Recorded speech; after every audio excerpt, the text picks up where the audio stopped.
Hello and welcome to this week's episode of the Pages to Pixels podcast. I'm Kirtana, this is Rohan, and this week we are talking about Veerdas's new Netflix special. I think it's called Fools. Uh, I just read Is it this. called Fool's Volume? I Yes, it believe. is. It's called Fool's Volume. Yeah. Yes. hmm Uh, what did you think of it? Yeah. I was very excited for this special. I'm a big fan of Veerdas. I have watched all of his previous specials. Hmm. I love them a lot. I think the only one that I don't quite love is the COVID one that he did, but that wasn't really a routine. It was more of Yeah. just him on Zoom calls with fans talking to Yeah. them. Hmm. Um, but I love all the other ones, and then I've seen him live 3 times. Yeah. Uh, and yeah, I actually ended up really liking the special. Actually, the most recent time that I saw him live, a lot of the material that he used um, in the room was in the special. I want to say about 75% of what he said in the special is stuff that I heard previously um, in his live show. We almost went to that show together. Um, Yeah, I remember. I ended yeah. up, yeah, you could have gone. I ended up having an extra ticket to sell because I somebody know. didn't even show up. Ugh. Well, next time. But Yeah. no, Veerdas was kind of my introduction to stand-up comedy when, like, growing up in India. I mean, to be fair, he kind of started the scene there. Yeah. And at that point, he had this comedy company called Weird Ass Productions. Like Weird Ass, yeah. Yeah. And I was a preteen who thought that was really cool. And I remember when I was in the 12th grade or like 10th grade or something, it was like a very important year in high school. He had put out this video where he doesn't speak in the whole video, and it's just like he's just written a message, like all like all of his dialogue is written on like a board, and he just shows it to the camera and he just has you basically read it. And then at the end hmm of it he talks about how the voice in your head that read that message is more important than your grades. And the whole point of that video was to not like get bogged down by the results that were going to come out in a few days. That was his first piece of content I watched, and I was very impressed right from the get-go.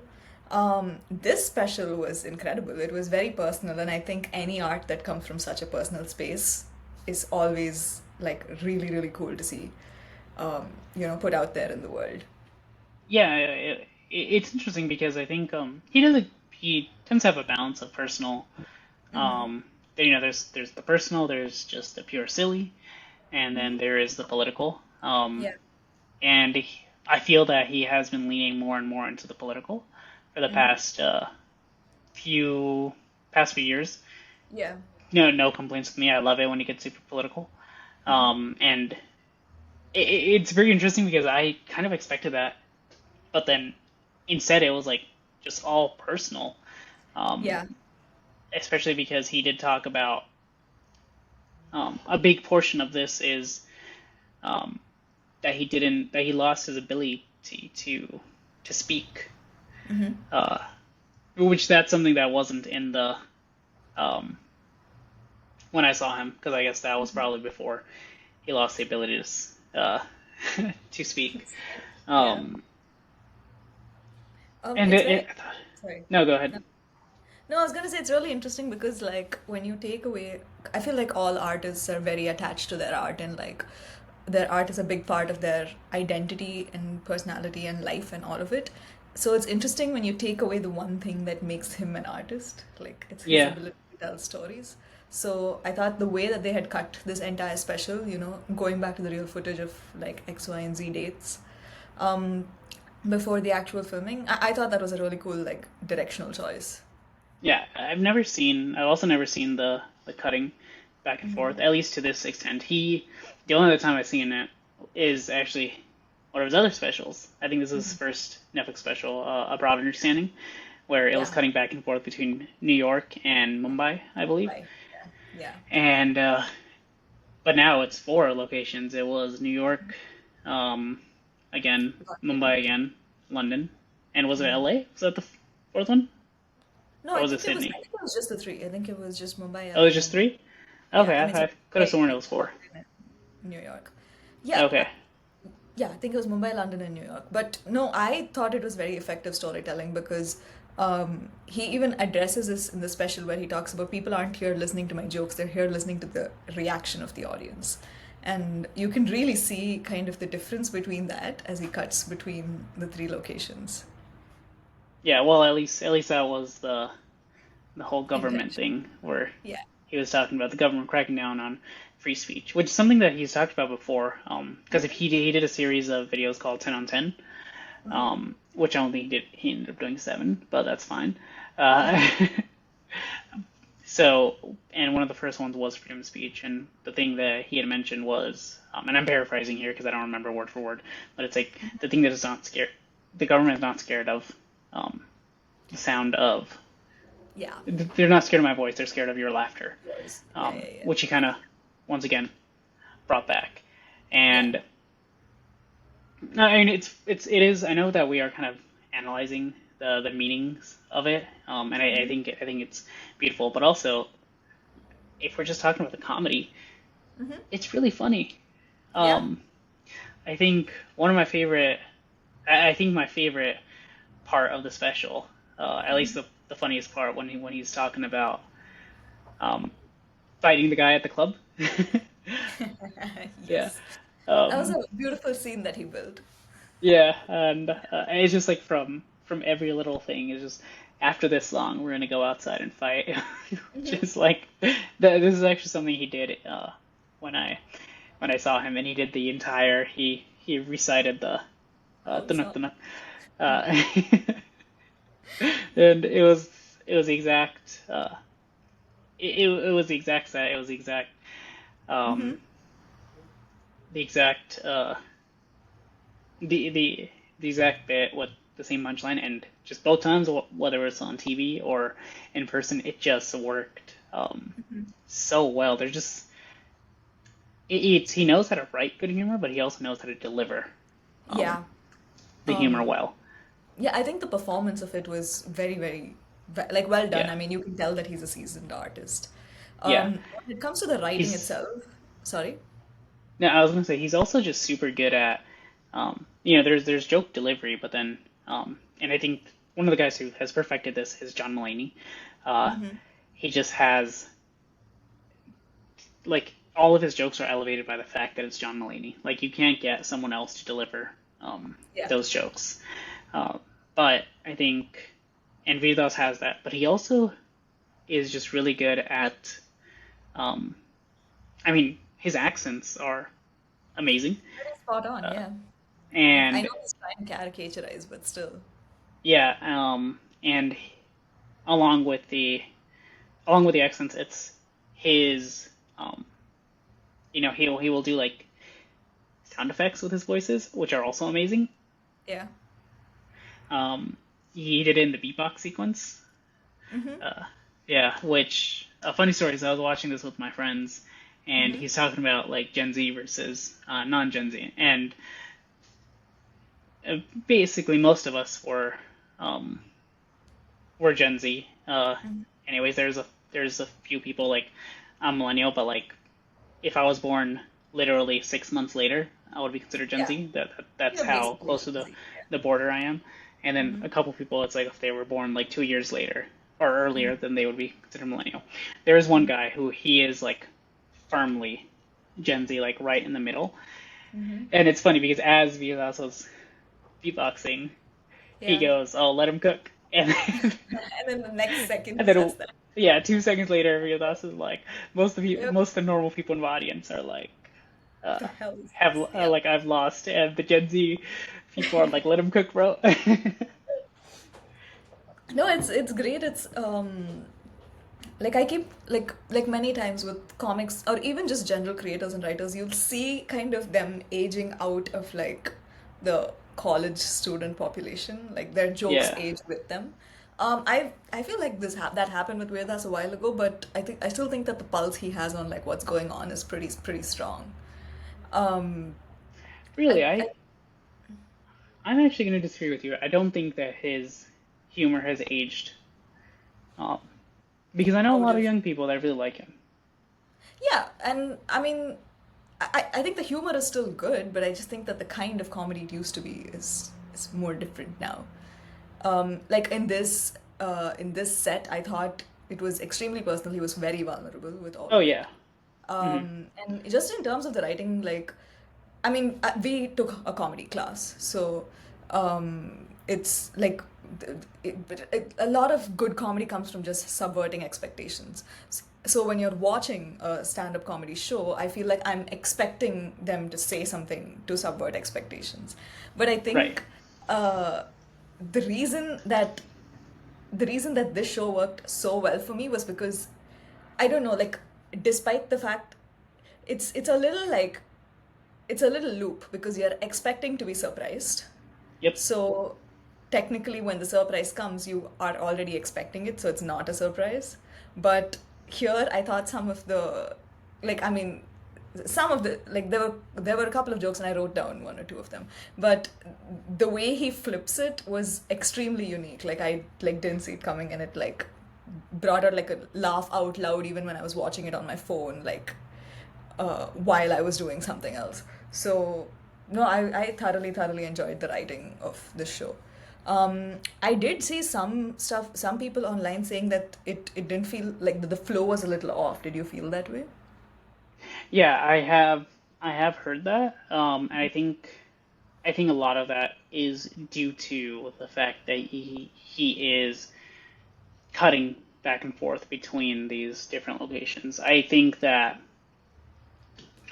this would have been even a little bit of an issue if it Mm-hmm. were just shot like a standard comedy special where it's in one location and you might have multiple camera angles that are cutting back and forth. But to um, stitch together things from multiple different locations, Mm-hmm. I think that inherently it is going to be jarring, especially because the locations are so different. There's a church, there's a stadium, and there's a comedy club. Mm-hmm. Um, I think that is kind of what lends to it. That said, I think it's worth it because I think it was very interesting and inventive to cut back and forth between locations. Because there's only so much creativity you can express when you're filming like a stand-up show. Yeah, Um, and he always figures out a way to do it. what did you think of what would you say your favorite like segment of the whole show was? Um, I have to go with the fight at the club, or the fight at the club would ends with him licking the other guy's ear. Uh, Yeah, I didn't see. So you remember when I was like, oh, like he subverts expectations even when you're expecting a joke? yeah, That's kind of what I meant when I was just like, there's no way any of us saw that story going there. yeah, That was such an incredible bit. I think for me, I really liked the parts where he was talking about talking to his therapist. oh yeah, I thought it was, I think that a lot of artists have an inherently very unhealthy trait of placing art above themselves. I think all of us do it, like where you almost decide that your art is more important than you are. And in his like anecdote, there was this part he was talking about where I wrote it down because I thought it was so like powerful. He says, "Happiness is better watched than lived," oh and yeah. I thought that was a very cool. It was a very self-aware statement to make, Hmm. and a very brave one to make in public. And just, I don't know, that really stood out to me because I can totally see the logic of a comic being like, yeah, I'm in a really shit place, but can I at least derive some comedy out of it? Can I at least like turn this into my art? So Yeah, that and segment like really stood out to me. I think sometimes the best comedy, unfortunately, does come from that. Like, I brought up John Mulaney earlier. Mhm. I've seen all of his specials. I think they're great, but I think the best one was the one where he talked about his cocaine problem and him having to go to rehab. I think that is Mhm. far and away my favorite of his. I think Yep. View to Us. I don't know which one my favorite would be, but I Mhm. think it might be the one before this one where he was talking about a lot of his legal issues that he was having and just being worried about being able to go back to India, which I was there for the taping, and there was some stuff that ended up getting left on the cutting room floor, which I don't understand why, because um, I think that stuff was incredible, arguably the best part Mm-hmm. of the show. And then when I saw that it wasn't on the Netflix special, Mm-hmm. um, I was like, well, what gives? Well, now we'll never know. Thank you, Rohan. Thank you for doing that. I will say, Uh, even when I went to watch him recently, there was a few routines he did that that I thought were hilarious, that the audience had an awesome reaction to, and it's just not in the special. I don't know why he keeps doing this. He kind of leaves his best stuff for live audiences. maybe that's like a very subtle power move. Maybe. I mean, like, see, you've told me about this twice. Like, I feel like this is enough reason for me to be like, now I want to go watch him live because what if some of the Yeah, great shit potentially. he writes is never going to come out, right? Hmm. Yeah, maybe he should just lean into it and promote even harder. But also, his shows get sold out in like 6, 7 minutes, so I don't know. Exactly. Yeah. Um, it's very interesting. Have you like obviously like stand-up comedy is better enjoyed in person in the middle of a group of people when it's performed Right. live. But I thought that like I feel like a good way to measure like good comedies if it can actually get you to respond when you're watching it on a screen. Because a lot of like funny stuff I'll watch, I'll just kind of chuckle in my head and then just move on. Right.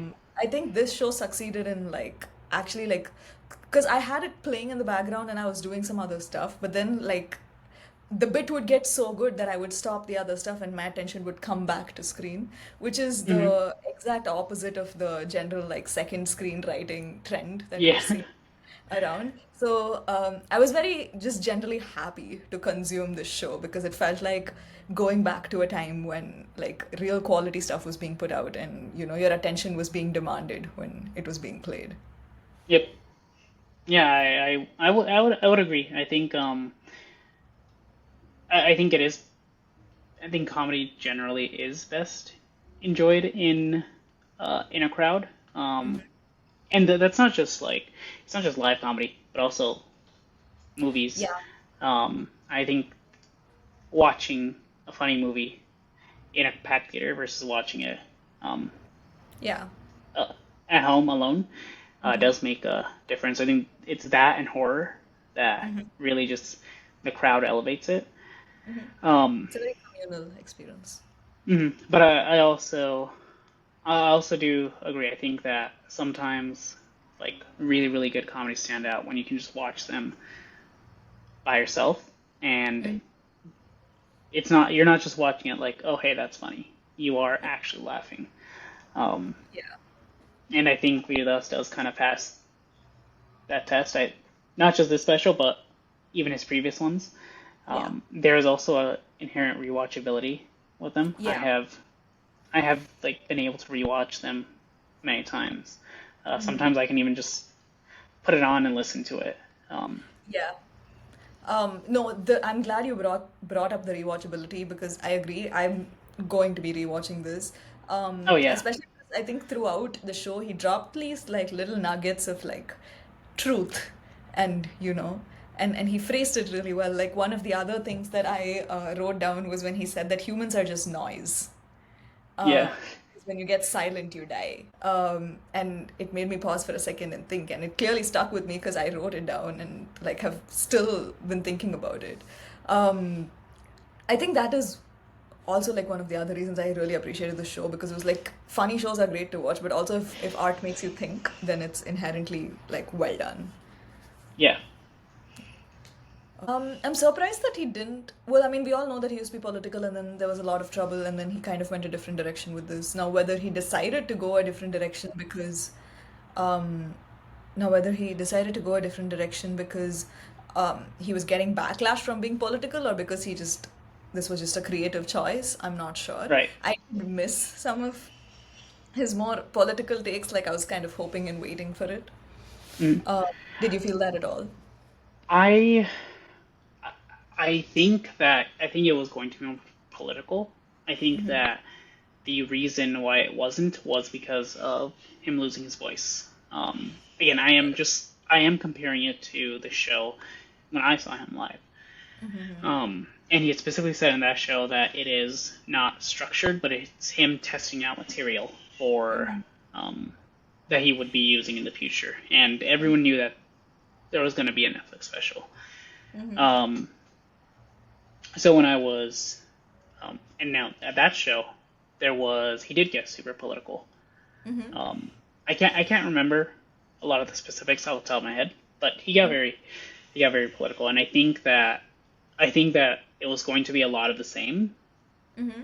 but then the whole thing with his voice happened, Mm-hmm. and even potentially the thing with his passport, Mm-hmm. and because of that, he he decided to pivot, and and I think it worked. I think I'm so not too. what I had expected, but it's Mm-hmm. also something that I very much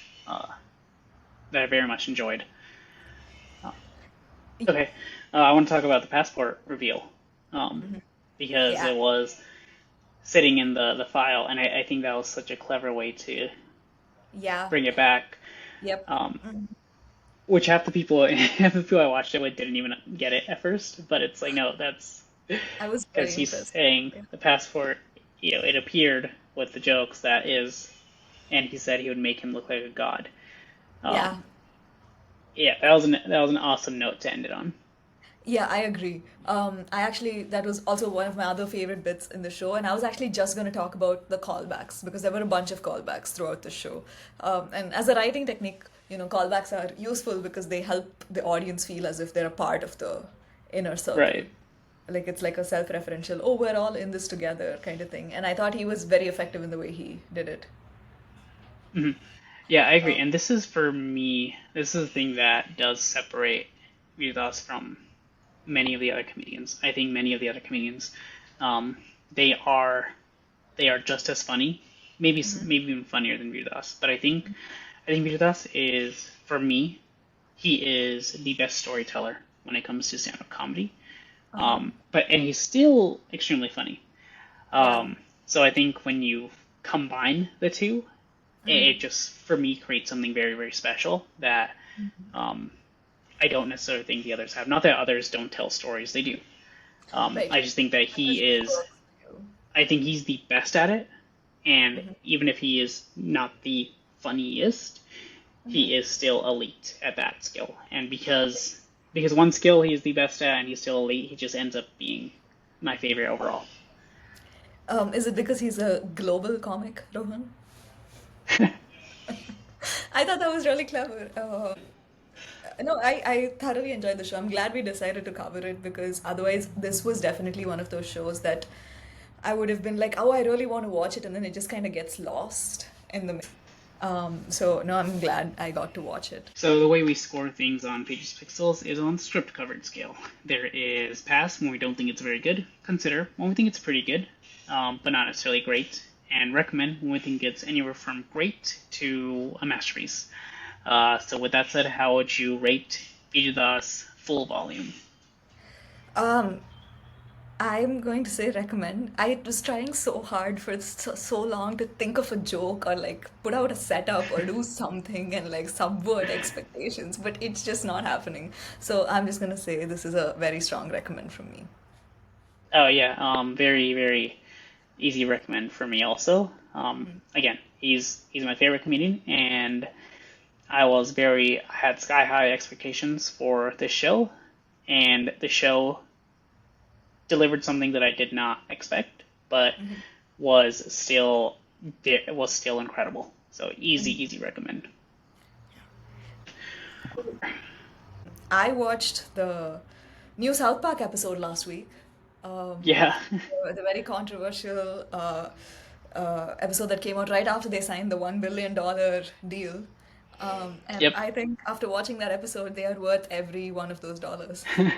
Um, it's incredible. I was told that it's a three-parter. Yep. It's going to be 3 episodes. I cannot wait to watch the rest. We actually have a watch party tomorrow at my friend's place. Um, Nice. and I'm very, very excited to see the rest. I think um, these episodes are brave, um, and I cannot wait to see what they do with the new ones. Yeah, I also actually saw just the first part of this new three-parter, Hmm. and yeah, it was really good. It was really funny. And Yeah, I will be. I usually don't watch South Park, but I will be checking out the next ones. Um, yeah. yeah. Uh, so I'm gonna give a shout out to um another special that I Hmm. saw. I watched I watched Bill Burr. I Hmm. can't remember the name of the latest special, but if you're on Netflix, you'll find it. And Bill Burr has, ever since the election, he has really grown on me. Not that I ever disliked him, but Hmm. he has really been he's been putting out some really funny stuff and really poignant stuff. Um, Hmm. and he continues to do so in this newest special. Again, I fortunately cannot remember the name. I know that it came out like early this year or late last year. Hmm. Um, I'm not going to spoil any of the jokes in it, but if you like Read With Us, I think you will also like uh, Bill Burr. It's just very much focused on American politics, but it's hilarious. Hmm. I watched doesn't he have that? Isn't it's his show, right? The one it's called F is for Family. It's on Netflix. I think it's him. I think so. Yeah. Um, I love that show. Yeah, I think it's him. Yeah, it's him. Um, so no, I mean I would love to check out this new comedy special as well. His comedy is very different than what I usually consume, but still pretty great. Yeah, he has the vibe of a comedian that I wouldn't like. The Yeah. the angry white man trope. Uh, Yeah. but Yeah. what he's saying is because of that I like it, and I think there for some reason, because typically the angry white man trope leans very right, but Mm-hmm. he is very much not that. He leans um, his stuff is much more left. So for Mm-hmm. some reason, it just works. Yeah. Drop Dead Years was the name of the special. It's on Hulu, Got it. Got it. Yeah. No, I mean I will check it out. and that's it for this week's episode of Pages Pixels. I'm Rohan. And I'm Keertana, and we will see you again next week with a brand new episode. Thank you for tuning in. Thank you.